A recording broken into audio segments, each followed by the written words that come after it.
Vamos a ver algunos ejemplos notables del uso de la inteligencia artificial. Tenemos a Deep Blue, a Watson, a Tai, GPT-3 y Sofía. Vamos a empezar con Deep Blue. Se diseñó para jugar ajedrez. Es una supercomputadora cuyo objetivo es jugar ajedrez. Fue fabricada por IBM y se liberó en el año de 1996. Por lo que fue famosa fue por derrotar al campeón Garry Kasparov. Sí, es muy importante esta noticia. ¿Cuándo ocurrió esto? Ocurrió en 1997. La discusión que surgió de esto hasta la fecha, pues, ha provocado como tanto cierto miedo como admiración y cuestionamiento, un poco de todo, pero es el primer caso que sonó hasta esta magnitud, ¿sí? Fue algo bastante cubierto y esto nos lleva al segundo sistema que fue algo similar, llamado Watson. Watson también fue un sistema desarrollado por IBM. Watson ha tenido muchísimas funciones, sin embargo, originalmente se hizo como un sistema para responder preguntas. Esto quiere decir que Watson podía entender lo que se le decía por cómo estaba programado y se liberó en el año 2010. Ahora, ¿qué es lo que popularizó a Watson? Fue que venció a dos campeones de Jeopardy. Sí, fue como un tipo de continuación de este experimento con Deep Blue y el ajedrez.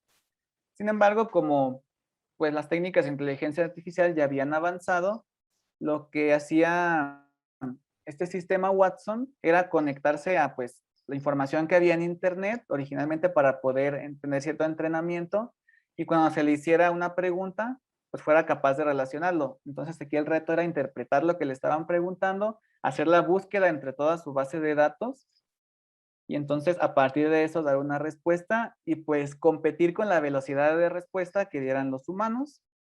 Y entonces esto ocurrió en 2011 cuando esta máquina Watson vence a dos campeones mundiales de Jeopardy. Muy bien, entonces continuamos. El siguiente caso fue bastante polémico. Vamos a ver por qué.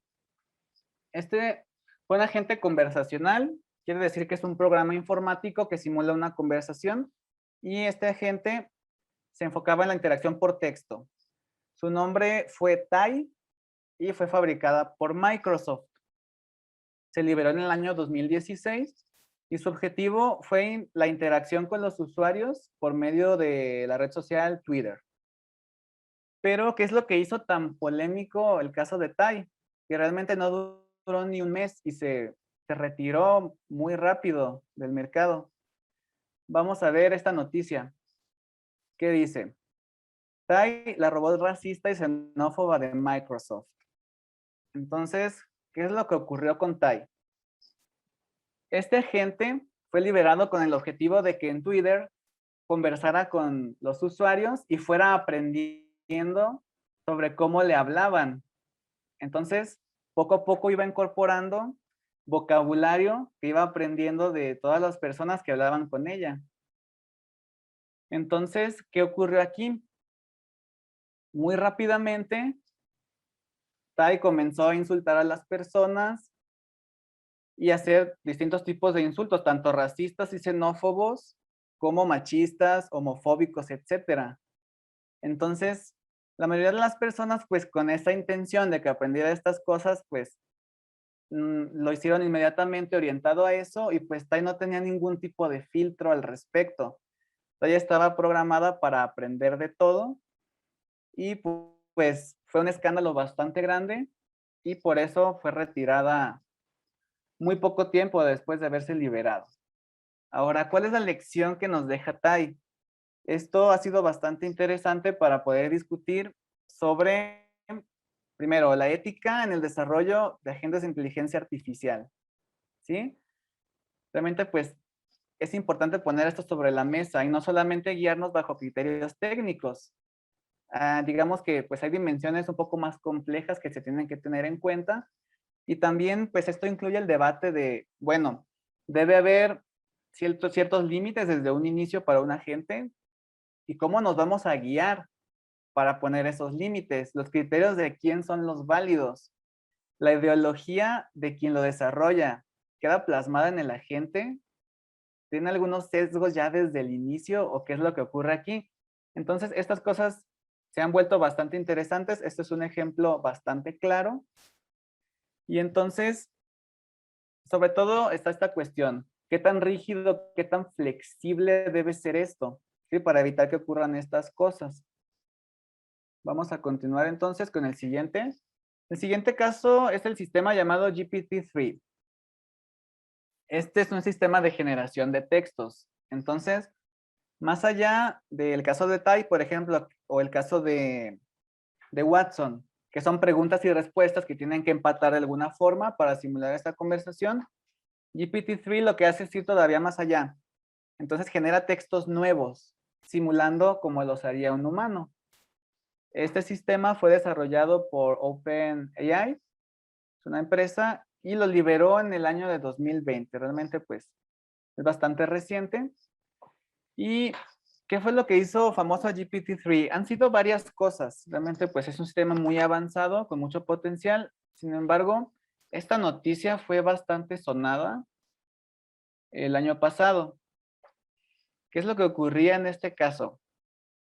El diario The Guardian publicó esta nota en la que se hablaba de que un robot había escrito un artículo entero que decía que si estás asustado, humano, y donde hablaba sobre el dominio de las máquinas, sobre los humanos y cosas por el estilo, ¿sí? Entonces, esto se atribuía al sistema GPT-3 y entonces en la misma nota, pues, se colocaba un extracto del ensayo y precisamente, pues, abordaban esta cuestión de la dominación humano-máquina y pues fue una noticia bastante sonada, pero hay muchas cosas que discutir al respecto. ¿Por qué? Este título realmente es muy sensacionalista. Al momento de decir que un robot escribió el artículo entero, no se está siendo muy objetivo. ¿Por qué? Primero tenemos que entender un poquito de cómo funciona este sistema. Para poder escribir este ensayo, ¿qué es lo que tuvo que pasar? Como mencionábamos y como se mencionó desde un inicio, los sistemas de inteligencia artificial pues absorben la información que se les presenta, ¿sí? Para poder aprender de alguna forma o simular que se aprende algunos patrones y poder tener un resultado. Entonces, este sistema no quiere decir que de la nada saque estas palabras y las ordene, o que realmente sea como su opinión tal cual y que sea generada desde cero, sino que este sistema también se le tiene que alimentar de alguna forma con unos textos para que tenga un punto de partida. Y estos textos son hechos por humanos. Entonces, ¿qué ocurre aquí? El tema del ensayo pues ya estaba decidido por humanos desde antes. Y eso no se menciona aquí en el... Bueno, no es que no se mencione. En el titular pues no queda claro cuando dice este artículo entero.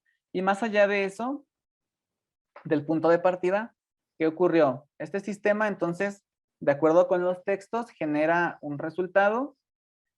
Sin embargo, el texto que presentaron, que pues sí estaba bastante bien escrito en inglés, no fue el resultado directo que dio la máquina, sino que la máquina pues se entrenó varias veces y dio varios resultados.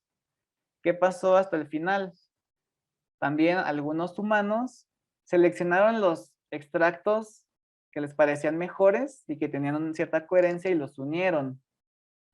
Entonces, claro que hay un mérito, claro que el hecho de que el sistema sea capaz de hilar este tipo de palabras de una forma coherente es un avance y es un sistema que tiene bastante trabajo detrás y tiene publicaciones pues en revistas orientadas a la divulgación y al desarrollo.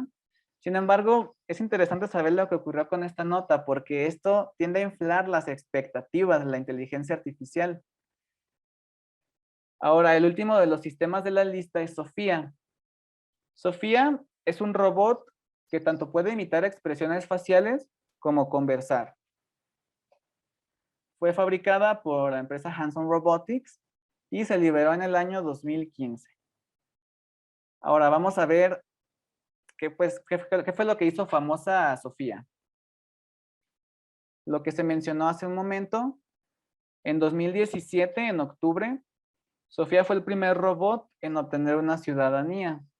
Este sistema tuvo su presentación formal en 2016 y más de un año y medio después ya obtuvo la ciudadanía saudí.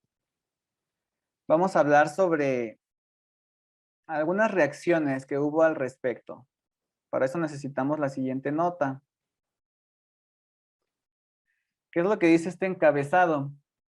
Sofía, la robot que tiene más derechos que las mujeres en Arabia Saudita. Entonces, ¿qué es lo que ocurre aquí? Hubo reacciones al momento de cuestionar por qué esta robot, que ya tiene esta ciudadanía saudí, tiene derechos que las mujeres no. Por ejemplo, en Arabia Saudita, a pesar de que ha habido algunos avances en los últimos años, ha habido noticias, por ejemplo, de que las mujeres pueden conducir solas. Eso fue apenas hace poco tiempo, entre algunas otras cosas. En este año lo que se criticó mucho es que, por ejemplo, Sofía no tenía restricciones para el atuendo que debía usar, cosa que sí tenían las mujeres de allá. E incluso hay un sistema allá en Arabia Saudita que le llaman sistema de tutelaje, en el que las mujeres realmente no son autónomas para tomar decisiones, sino que dependen de un tutor que puede ser el padre, el esposo, el hermano o hasta en casos puede ser el hijo. Y ellos son los que toman algunas decisiones por ellas.